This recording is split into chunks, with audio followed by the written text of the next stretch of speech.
Hello, welcome to Healing Sessions with Maxie Njuguna. In this podcast, we have an opportunity to connect with you through candid conversations. We are going to have experts coming through to speak to us in matters of healing, matters of trauma, every aspect that we may be going through, and those deep places where we have been wounded, but taking the journey of healing together. Join us in every episode, and please also go ahead and subscribe, like, share, and distribute this content to someone who needs it as we walk through this journey of healing together. Healing Sessions with Maxie Njuguna. Hello, everybody. Welcome back to Healing Sessions with Maxie Njuguna. Guess what? I'm happy again that we could see each other throughout this episode again. I hope you've enjoyed the couple of episodes that have gone forth. I think this is like the time where we begin now to climax our conversations, having more people who come and speak to matters of healing. And throughout this series, we've been tackling matters of healing through relationships and matters of the heart. And I think every one of us had an experience with one or two people along the journey of life who maybe you enjoyed your time with them, whether in dating or in those relationships that looked like they're gonna head to some place where we felt it's even to the place of marriage. But these are experiences that we go through. So today I thought I would invite one of my friends. And by the way, a short story, like I really tried to be her friend for many years. And then after like 4 years, she was like, okay, thanks for your application. Now I can be your friend. But she's an amazing woman of God, one who is in the development world. I'm sure you'll get to interact and just love her story today. So please welcome the one and only Jojo Kimani, Miss Jojo Kimani. Karibu sana. Thank you for having us. I know you just landed, you've been busy, the schedule is tight, traveling around the world. Amen. But thank you for being here today. So before we start this episode, or we do this with all our guests, it's a quick game. Okay. So what happens is that I give you one word and then give me another word that comes to mind, Okay. right? All right. The idea is that you shall not overthink. Okay. And it must be quick. Less Okay. than 3 seconds. So Can we do a I'm trisex? ready. Okay. Microphone. Singing, Singing. dancing. Okay, now you get the gist. I get it. Now let's go. Jojo. Kimani. Girl. Boy. Church. Worship. Heartbreak. Pain. Boyfriend. Love. Kenyan men.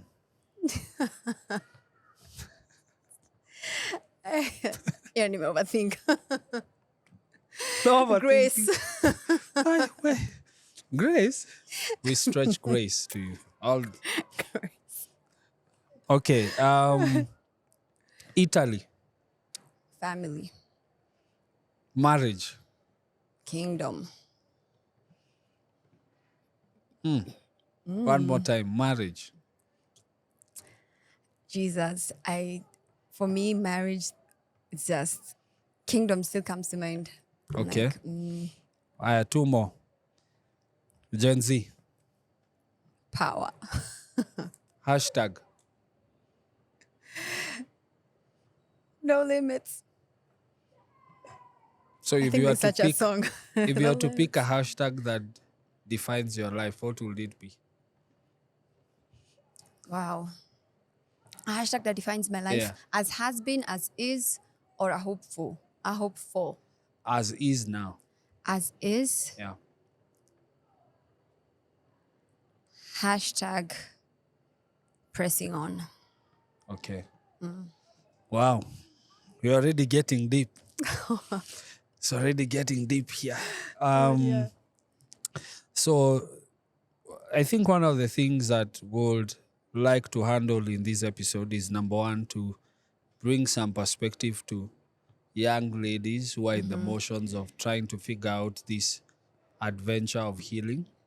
whether in the context of relationships, as it were, but also just the journey of healing for a young lady, because there is so much that we go through, Yeah. not even directly from other people, but also internally. Some of the battles that we face from the inside of us. And when we were off camera, we were discussing about how sometimes our brains cannot be able to, like, it cannot be able to have a full separation of both positive and negative.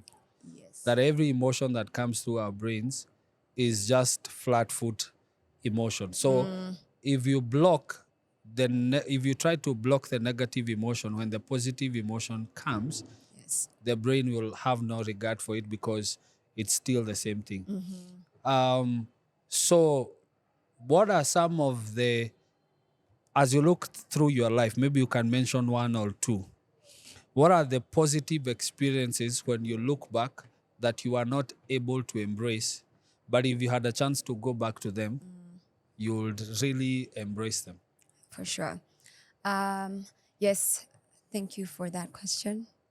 Yes, we were having that discussion, and it's something I learned very recently, and it stumped me completely. But it made so much sense because there's a time I could sense I'm experiencing happy things, but I'm not being able to go past the level of an internal feeling of that happiness.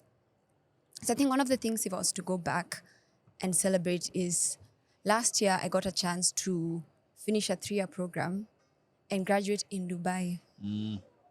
There are probably friends of mine watching right now and they're like, George, you went to Dubai. Wow. You are in And I Dubai? remember there was first the initial fear of will I even be able to make it Yeah. in terms of the capital. And then once I remember when I got the visa, the fear of, okay, what if I go at customs and I'm sent back? Like all these fears. And since I didn't share them with anyone, as I suppressed them, I also suppressed I'm actually in Dubai right Wow. now. Wow. I've gone through this. Yeah. I've graduated. I don't think I actually, in this era of posting everything, I don't think there's a single picture of me graduating. And not Yeah. that I have to, Yeah. but when that celebratory Thanksgiving to God, I wasn't able to fully embrace that moment. Another one is a simple activity that we went to the coast with friends of mine, and I've always wanted to do snorkeling, where you have that thing on your face and you enter and you look at the fish, and it's something I've always desired. And so the person I was with was like, Jojo, don't go snorkeling. And I was like, I don't know, like we can. But in my mind, I'm like, please, please, let's go, let's go, let's go. But because I don't want to be disappointed, and they talk about that in the podcast I was listening to, where because you fear the disappointment, you'd rather just not go through it at all. You'd rather just be at the place for it won't happen. It's the same way if I wanted, you guys were playing a game, and normally you don't invite me to play. Yeah. I won't wait for you to not invite me. I'll say, I don't even want to play that game. Yeah. But really I do. But because I anticipate Yeah. you won't invite me, I disinvite myself and act like I don't want to Oh, go. that's good. That's good. And act That's like good. so that's what happened. I was like, I don't mind. But I think because other people wanted to go, we ended up going. And afterwards, I was like, oh my God, this has always been on my bucket list. And one of the people in the group looked at me and asked me, Jojo, you seemed the least interested. I was like, no, I was actually the most interested in this. And so I think there have been many such moments where I've wanted to express myself, but I was afraid of what if it actually doesn't happen? Wow. Or if it happens, even like maybe traveling to Dubai, like, oh, Jojo's going to Dubai. Oh, she just wants to show us she's in Dubai. So Yeah. all those thoughts, Yeah. I suppress the thought, I suppress the emotion, both negative and positive. And so it becomes almost like a flat line. Let's talk about how we disinvite ourselves. Because I'm thinking about a table that has been set for that person. Every necessary ambience is available for that person to enjoy that set table. Now, let's think about it in the context of relationships. Get into a relationship, this person that you feel Yeah. is really the person that you want to, whether you are in that space of where you're trying to figure out what this is, or whether trying to settle fully in marriage, the thing is, this person has already come into your life. And some of the moments we go through is where One, we feel like it's too good to be true. Or secondly, when they do something that is positive for us, pushing us to growth, healing, we are still not able to receive it. We are still not able to embrace it because the default setting has always been pain Yes. and hurt. In your journey to navigate through some of these emotions that we go through, and I know it's also something that is so true for most of us, how have you been able to navigate that aspect where you step into places and you feel that this should not be for me? Yes, that's actually been something that I've had to actively engage in different relationships, friendships, relationships with the opposite gender, where I have to remove myself from biases that are formed from actual truths. You know, it can be one thing when it's imaginary, where either you've heard of it, but it's also something else when every past relationship ended a certain way. If, for instance, I'll use my personal example, every last relationship ended with someone having cheated. Wow. So if that's been the pattern, it's Wow. very, very Like easy. all. All of them. All of Wow. them. Wow. So it's very easy that your first instinct, if something looks similar, because you know the first time you told yourself, no, they're not cheating, then they were. The second time, the third time. But the fifth time, you're like, okay, Yeah. maybe I'm the one who's now I need to wisen up. So how do you know are there like signs, visible signs where you know that this person is cheating? Is Like cheating. how do you figure out that whole aspect of, or like how did you get to know? Did they like come straight on to you and told you I did this, or like are there ways by which you're able to pick the cues? Because for me, I don't know if I You am don't- able to, honestly. I do believe, first of all, just also in the sense of sometimes there's a discernment that you can tell something is off, but also there's some telltale signs. You can tell the people who start to really withdraw. You can also sometimes as phone can flash and you see the time I was sitting next to someone and I probably was not meant to see that message, but I did. And you tell yourself, maybe it's a sister in Christ. Yeah, it's just my sister. It's a The sister in Lord. Christ. Yeah, we serve in the same team. So there are times, because for me, every time I'm in a relationship, I do pray that God reveals, because you also don't want to be there, yet the person is Wow. not there with you. As much as you love the person or even love, because you can also love the relationship, Yeah. you also don't want to just be there. And yet there's nothing that's developing that's actually going to have a positive outcome. So you're in love with the relationship, but not really with the person. Sometimes you can be in love with the relationship because you love how No, it you makes you just feel. dropped some. I feel like we need to like pause and reflect on that. How many of us are in love with the relationship and not the person? Wow. Because that means that you're not really fighting to be with a person. You're fighting What to you're be in a seeking for relationship. is experience that brings alongside being with this person. So I'm just in the periphery of that person, but I'm really not engaged with the person, as it were. So, and that even becomes more tough because when you're in love with a relationship, it even becomes even tougher to know if this person is cheating on you. Yes. Yeah? Because you're not really going straight to have a deeper connection with the person. So you're saying the first thing that person could do is to hold back, Yes, you can and start then to the see cues different in terms of how they communicate how with they others. communicate. You What can other just things tell. could you pick up that would facilitate that understanding? For me, it was also unavailability. Then the consistency really drops. But then at the end of the day, there are also people who are they're able to stay almost the same because there are people who've been in relationships for years and they didn't know they were being cheated on. So there are times you're not able to know.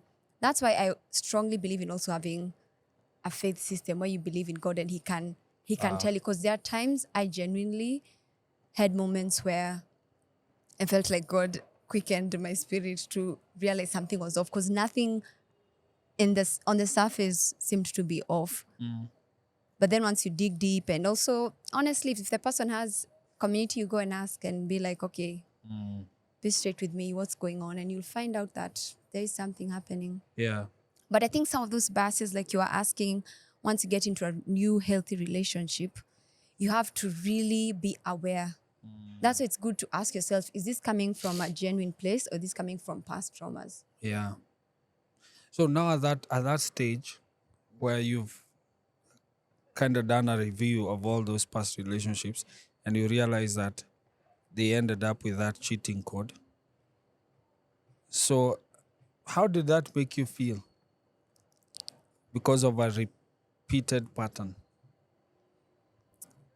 I think, unfortunately, first thing is because of what we had shared even off camera with muting emotions, some of those emotions I really didn't think through them. I easily dismissed it as, oh, it's life. Life happens that way. These things happen. And also, sometimes as Christians, you say one prayer and you're like, God has healed me. And so, whether or not you're certain of that feeling, tell yourself by faith, I am now okay.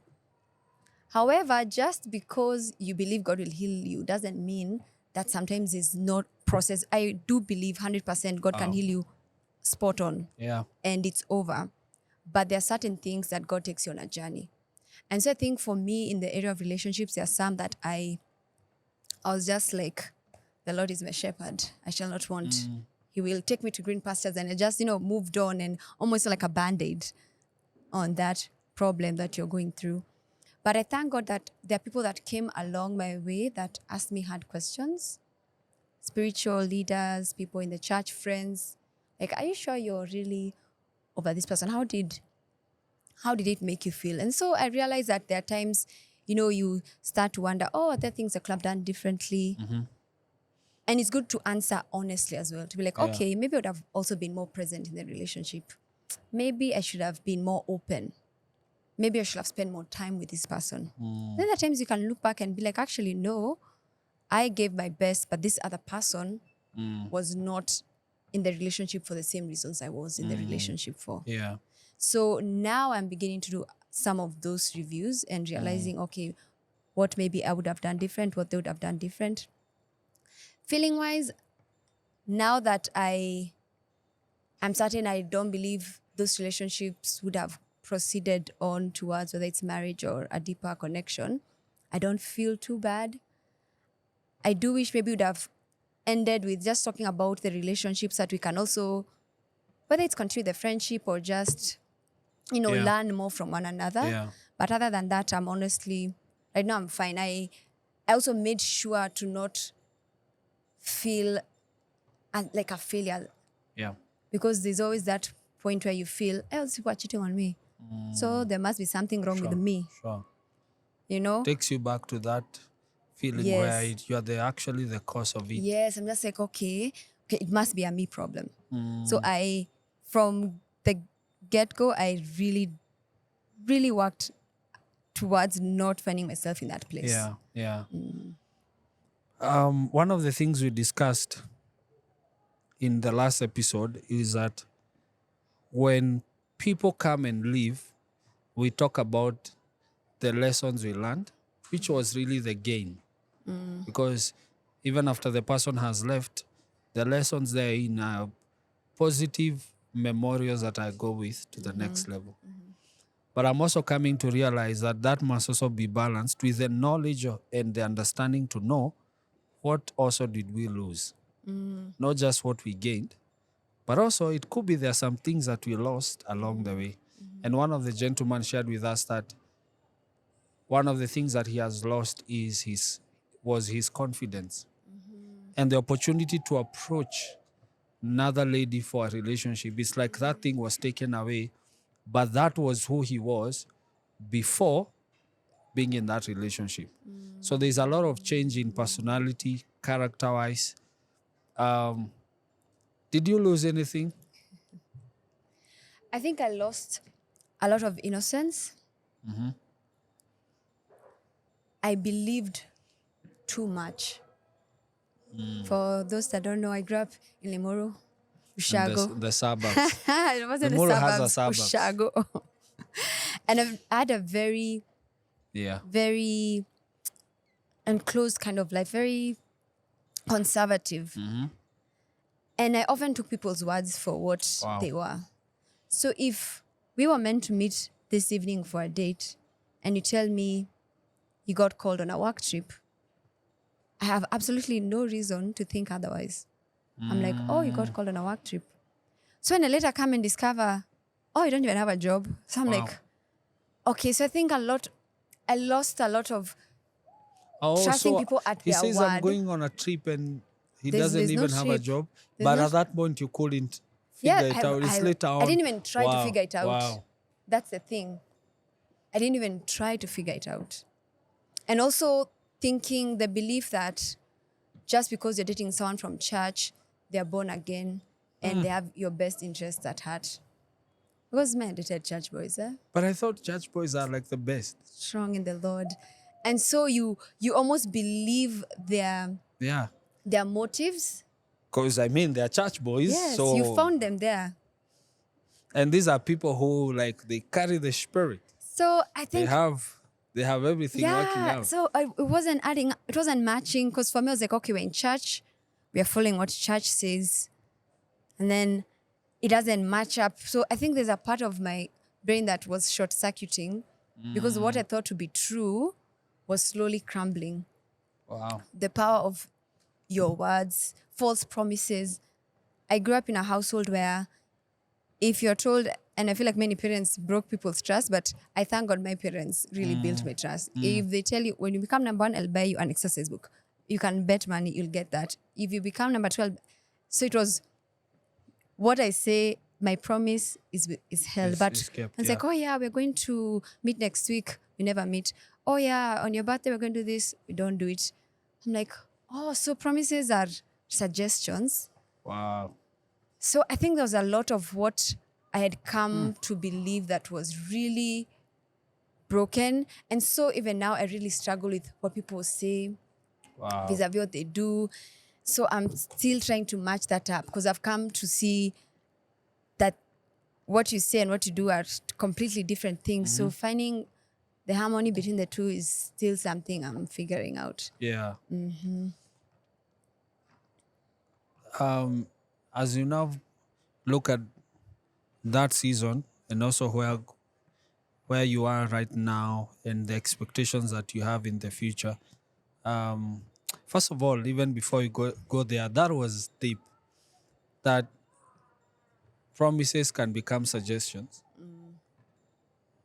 because of just that switch of I trusted you, because it's an issue of trust. Yes. I trusted you to keep this promise, but it didn't work out. So what I need to do is to see you in a way that I cannot trust you anymore. And that's a challenge. Yes. So how do you deal with moments where you might have felt alone or lonely? Because those moments come. For me, when I look back and I see the challenge of trying to settle down, of course, the whole dominant voices that are trying to push me, because I used to struggle with that a lot. Before I got married, there was always this pressure for, Maxie, what are you missing? I will literally meet people on the streets and they will tell me, kneel down, I pray for you. You need to, by now, you should be married. And you can be in a group of people, but you still feel isolated. You still feel lonely. And you even try to attempt to be in a relationship with that person, but really what you're seeking for is to bring a closure to what people are saying to you. Same thing like you're not even in love with the person, You're in or love. even with the relationship, but you are in love with settling down the expectations that people have. And that makes you feel lonely and alone. And those seasons of my life were quite intense. How have you dealt with moments where you felt alone? Even though sometimes you may be surrounded by people, or even in moments where a relationship comes to an end and that phase of being lonely, how have you been able to navigate that? And how do you navigate that? To be very honest, for me, the role of faith played such a big role for me.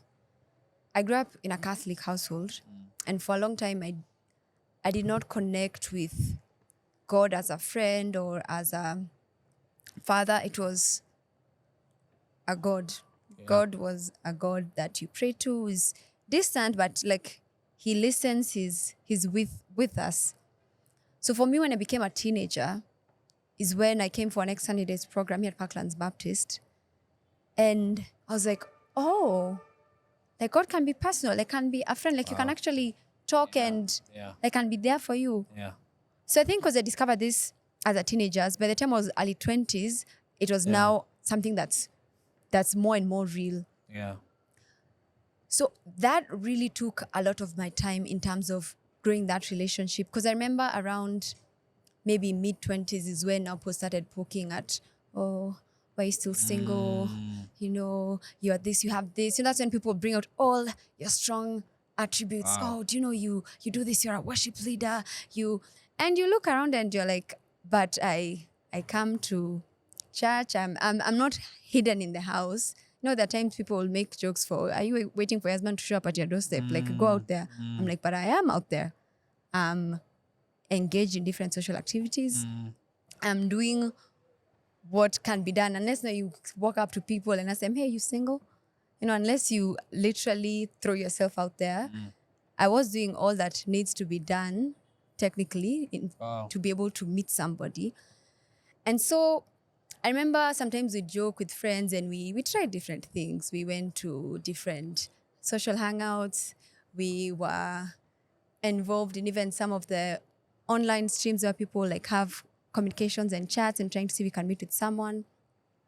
So for me, spending time with God and allowing him to tell me I don't need someone to be whole was very key. And also surrounding myself with people who continue to speak that in my life. Yeah. Because there was a lot of incoming words. You know what they say? The sword of the word. So for me, I'd imagine I have a very imaginative mind. So I see things in picture form. So I'd imagine those words coming and me with my sword just cutting them. So for me, all those things for, oh, Jojo, are you alone? I'm just like, push, the Lord is keeping me, He's preparing me. So there's a contentment I found, to be quite honest. Yeah. There's a contentment I found. And I think for sure around the 20s, there are times you try different things. You're like, okay, maybe I'm not out enough. What's the next event? And I was at every event. Yeah.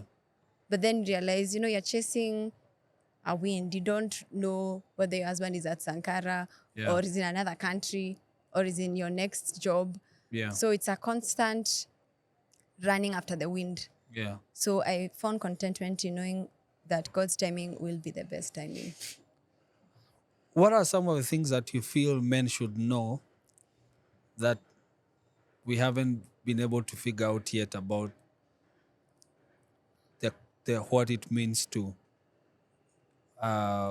date effectively and take care of this person that God has brought into your life? Because there is a men's world, and then there is what the lady expects.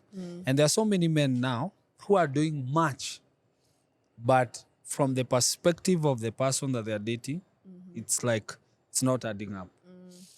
And I know it varies from person to person, but what are those fundamentals that if you had a chance to speak to the men, and I know now they are following, you have an audience of these wonderful young men, one, not jokers, not people who are just their casual daters and time wasters, but these men who are really trying to cultivate their effectiveness in the context of dating. What would be the things mention two that you would like them to appreciate and understand? I think the very first thing that came to mind is actually tied to something you said. Everyone is different. I think there are a good number of men that go in with a generic view of women. Women like when we do ABCD. Women like flowers. I don't think there's someone who hates flowers, but Yeah. women. Yeah. The best thing I can Like do when is I was dating my wife, she actually told me, "Don't bring me flowers." I was like, "Flowers? First of all, do you know how much time it takes to make To sure that those flowers select. bloom? Like you have the roses, you plant, you water, you do all that work. So by the time you get that flower, is expensive, and then it's something delicate." And then you're gonna spend a lot of money trying to get a Yes. bouquet, and then you present it, and then the flowers kind of have to come alongside another gift. I was like, "This is it." Yeah, and how she Yeah, and then she was like, doesn't "Bro, care for flowers. bro, man, forget She about." wants a notebook where she can put in her Yeah, thoughts. but by the way, that's it. Like what? Oh, I just need somewhere I can just write my reflection. I was like, "No, flowers." Yeah, so the generic view. Yes, I take the time to actually know the person you're dating, to understand them, to connect with them for who they are, not for who you think they are, for who you hope they are or can become, but who they are right now. Wow. Because sometimes, yes, a lot of us deal with potential, which is great, but not everyone raises to potential. Maybe you're the best upcoming musician, but you Wow. can be upcoming for the next 20 years. You're still upcoming. So seeing the person for who they are and meeting with them where Yeah. they are, Yeah. that person understanding this is Yeah. what they like, this is how they communicate. I feel like that's very important and that's very special to every woman, because I feel like to every woman, because from what I've seen from my different friends, even when we sit and talk about whether people we're dating, they really take time to know, oh yeah, that's why you see many women, you'll find that they're not football fans.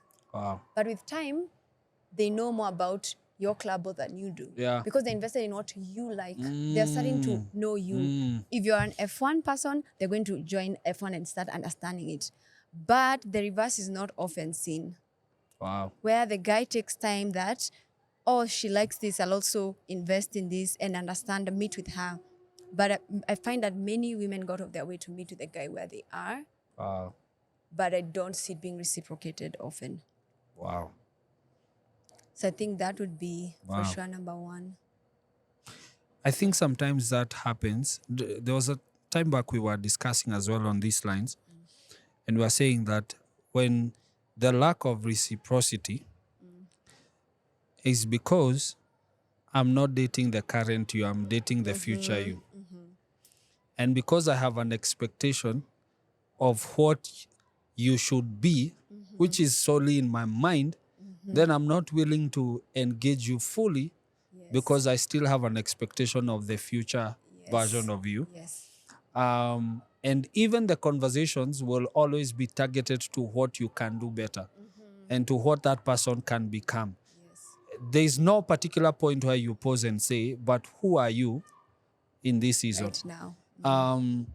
And I think that can, of course, there's the advantage of the man taking that position and saying, I'm gonna inspire you and give you direction and offer leadership to constantly push you to a place of growth and constantly make ways and waves so that you become fully what God made you to be. But that's the journey and that's the process as you walk together. So some of the men are stuck into that perspective, so much so that even the lady feels unheard, and easily you can even overlook the current emotion because you feel it's not necessary. Yes. Because what you're manifesting is not what you should be like, because this is a picture that I have in mind. Yes. So, and it's a challenge being able to break free from that, because now we end up turning these relationships to be, the lady has to do a lot of to prove much. Yes, like you're constantly striving. You are constantly towards. striving even to get that attention. And then the man is constantly striving to show you that you have not gotten to it yet because I have a script in my mind. Have you ever encountered someone who had a script in their minds as to what you should be? I think definitely Yeah. I've had moments where you can see that the person, yes, appreciates you, but also there's a, if only.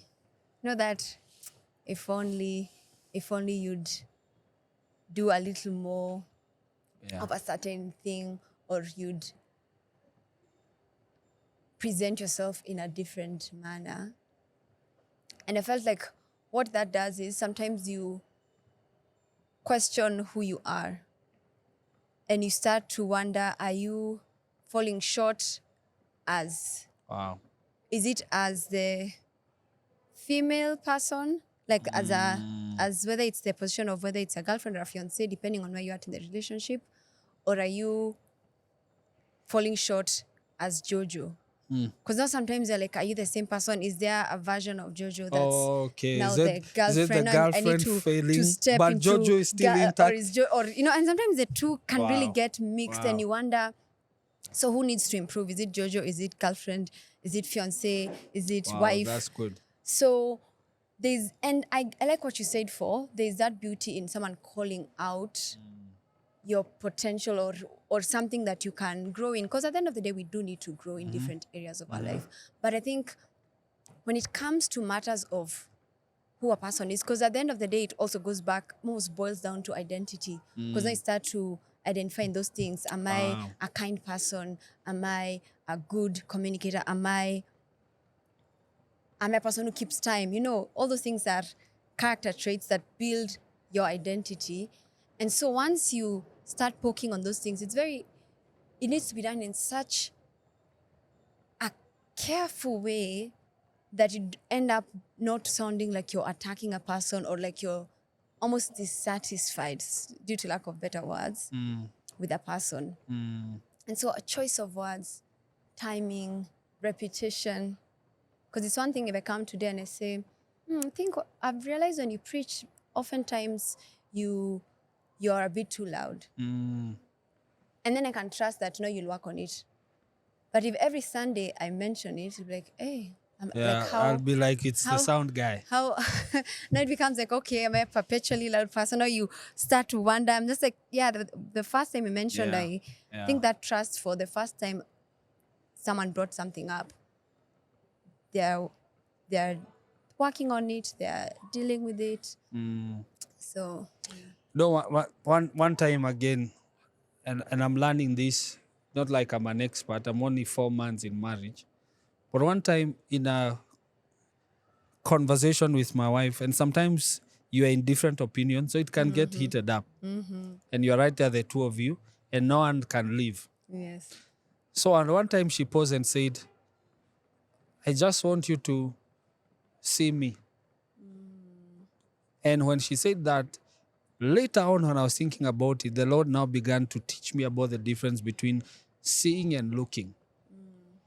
I can be able to see her if I'm not looking at her, because looking is about the glance based on the physical realities that I can see. And based on how I feel, she's operating at that time. But seeing is deeper than looking, because I have an opportunity to appreciate what she's saying and fully being able to grasp why this thing is so important. And one of the things she told me is that before you even share your opinion, you must seek to understand mine. Seeking to understand is a perspective of seeing, because I've been able to camp with you to fully have an understanding of why this thing matters to you. But looking is quick, and it is based on being able just to hear quickly so that I can make my point. And you see, some of these things, they can be taught, but also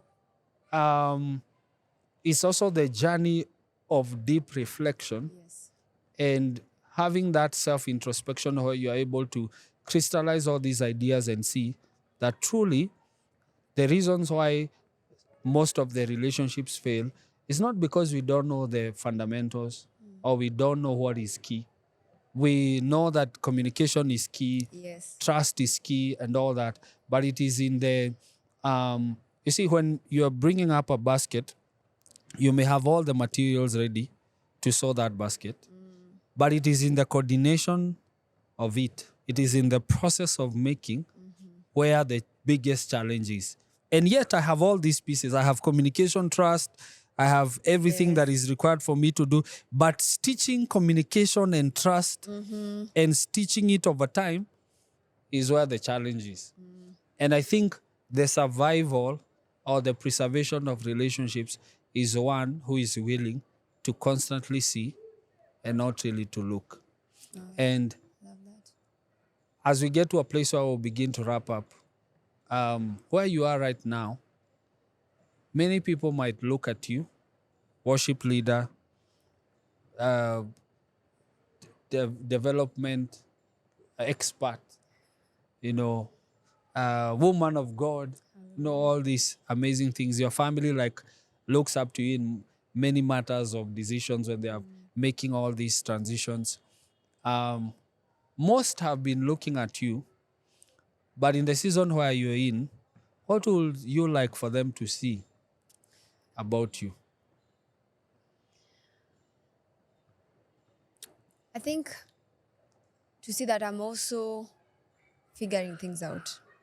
I think sometimes when people see you at a certain page, a certain stage, certain age, even certain position in life, they think you should know this by now. You should be here by now. You're definitely at a better position when it comes to this. But to also realize I'm also still figuring things out. I've never been here before. It's my first time to do many of the things that I'm doing right now. It's my first time to be the age I am. It's my first time to be living where I'm living. I recently moved out. It's been a month. So many things, yes, I may have been taught by either older people, I've been in spaces that I've been able to see how they do it, Yeah. but I'm doing it for the first time. So I think there's that element for, think a little more grace that, I'm also figuring things out. Wow. Every time we have a guest on this podcast, before we wrap it up, we always give them a chance to ask the host any question that they may have. Keyword is any question. Lakini usichomi. But is there any question that you have for me before we close it up? Okay. I'm going to ask a question based on something I've been learning. I've been learning a lot about vulnerability, the power of vulnerability, Hajagara. and and the cost of being vulnerability. Expert. Yes, yes. By the end of this, I'll be a vulnerability Yeah. expert. Yeah. So I think I want to ask you, what area do you find yourself struggling the most when it comes to being vulnerable? Thank you so much for joining us. What's the biggest in marriage? Right? Let me use the context of marriage because that's the hot season that I'm in, and for many years for sure. Amen. Struggling to receive.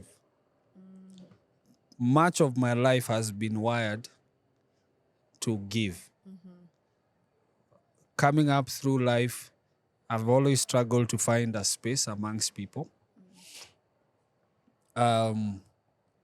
And that pushes me to the place of low self-identity, low self-esteem, and walking through my sovereign foundation was always trying to prove that I can do it and I need a space. There are many times where people are selected in positions of leadership in that same room and I was disallowed and ignored.